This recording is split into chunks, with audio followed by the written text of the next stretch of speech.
있습니다. 아시아 주요 증시 이 시각 현재는 좀 지역별로 등락이 엇갈리고 있는 상황입니다. 중국 같은 경우에는 소폭의 하락률 기록을 하고 있는데요. 중국 전문가 연결해서 자세한 중국 이슈 알아보겠습니다. 대신증권의 성현주 연구원입니다. 안녕하세요. 네, 안녕하십니까. 네, 중국에서는 신도시화 정책이 계속해서 추진이 되고 있는데요. 이런 가운데 또 지역별로 양회가 열리고 있다고 들었습니다. 여기에서 나오고 있는 신도시화 정책 방향들 어떤 것들이 있었습니까? 네, 이 중국 신도시화란 단어는 사실 지난 이제 12월에 열린 경제공작회의에서 이제 처음 나오는 단어인데요. 이번에 이제 이 신도시화라는 이 정책이 기존 정책과는 좀 차별적으로 이제 향후의 정책들이 좀 발표될 것으로 보고 있습니다.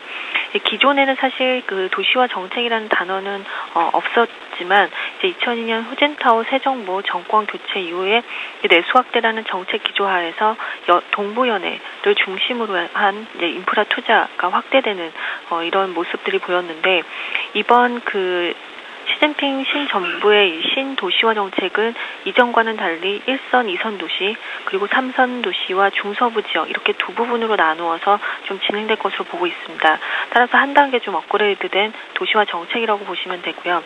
1선, 2선 도시는 추가로 이제 도시화율을 올리기보다는 기존에 이제 농촌에서 올라온 도시 인구, 즉 농민공에 대한 호적제도 완화 부분들이 좀 나올 것으로 보고 있고 3선 도시와 이제 중서부 지역 같은 경우는 이제 농촌에 있는 그 인구를 좀 도시로 이동시키는 이런 정책들이 나올 것으로 예상돼서 호적제도 및 토지제도 완화뿐만 아니라 임대주택 그리고 철로 도로 등 인프라 건설이 좀 확대될 것으로 판단됩니다.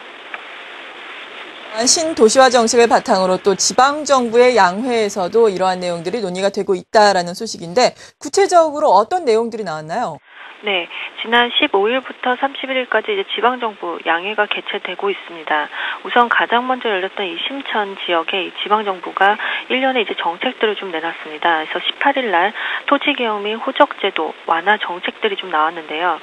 좀 획기적이었던 부분들은 이제 기존의 이제 토지 정책으로는 농민들이 사실 저당권은 없고 이제 경작권만 있었는데 이 부분에서 이제 상업용 이제 건설 부분에 있어서 매매가 가능하다라는 그런 정책이 나왔고 호적제도에서는 일부 이제 비호적을 그러니까 호적에 올라오지 못한 이제 도시 인구 즉 농민공에 대한 인프라 건설을 확대한다는 내용입니다. 즉 임대주택을 좀 임대주택 공급을 좀 확대한다라는 정책이 나왔기 때문에 이러한 그 정책을 기반으로 해서 그 외에 이제 지방 정부들도 관련 정책들이 좀 나올 것으로 보고 있습니다.